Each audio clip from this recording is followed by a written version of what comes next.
তাহলে অবশ্যই আমরা বিদ্যুৎ বিভাগে যত রাস্তার লাইট আছে আমরা সব বন্ধ করে দিব। কালকেও আমরা এই ঘোষণা দিয়েছি, আমাদের মেয়রকে যদি শপথ না নেয় এবং তাকে যদি বহাল না রাখে তাহলে আমরা অবশ্যই আমাদের কর্মস্থল, আমাদের পুরা ঢাকার সিটি, পুরা রাস্তার বাতি বন্ধ করে দেব। আমাদের এটা দাবি। এখন আমরা এদের সাথে একত্রতা পোষণ করছি। যদি পরিস্থিতি সেই পর্যায়ে যায়, এখন পর্যন্ত জরুরি সেবা যেগুলো সবগুলো চলমান, যদি পর্যায়ে সেই পর্যায়ে যায় তাহলে স্বাভাবিক আমরাও তো ঢাকার মানুষের বাইরে যাইতে পারবো না। হ্যাঁ, এদের সাথেই থাকতে হবে। সেহেতু ওদের দাবির সাথে একত্রতা পোষণ করে আমরা বলছি যে পরিবহনের সেবা সব বন্ধ করে দিবে কিংবা অন্যান্য বন্ধ করে দিবে।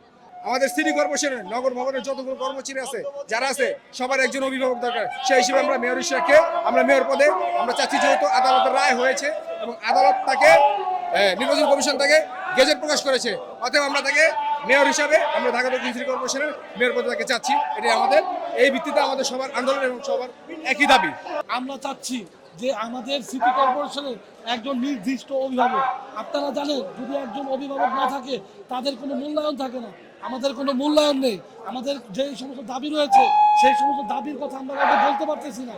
আমরা চাচ্ছি আমাদের একজন নির্দিষ্ট অভিভাবক আসুক, তার মাধ্যমে আমরা আমাদের দাবিগুলো জানাবো।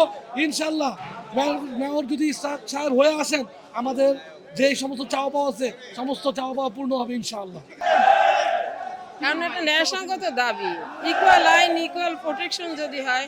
চিটাগাংয়ের মেয়রকে তাকে শপথ পড়ানো হলো, তাকে তার শপথে বহাল করা হলো, অথচ ইঞ্জিনিয়ার ইশরাক সাহেবকে কেন এখনো শপথ পড়ানো হচ্ছে না? 27শে মে আদালত রায় দিলেন, 27শে এপ্রিল নির্বাচন কমিশনার গেজেট প্রকাশ করলেন, কিন্তু অদ্যাবধি তাকে শপথ পড়ানো হচ্ছে না। এটা কিসের তালবাহানা এটা আমরা বুঝতেছি না। তাই মাননীয় প্রধান উপদেষ্টা মহোদয়ের কাছে আমাদের অনুরোধ, ওনার হস্তক্ষেপ আমরা চাচ্ছি এবং এর সুষ্ঠু সমাধান চাচ্ছি। মেয়র হিসেবে ইশরাক সাহেবকে তাড়াতাড়ি শপথ পড়ান এবং ওনাকে ওনার ঢাকা দক্ষিণ সিটি কর্পোরেশনের মেয়র হিসেবে ওনাকে দায়িত্ব বুঝিয়ে দেওয়া হোক, এটাই আমরা চাচ্ছি।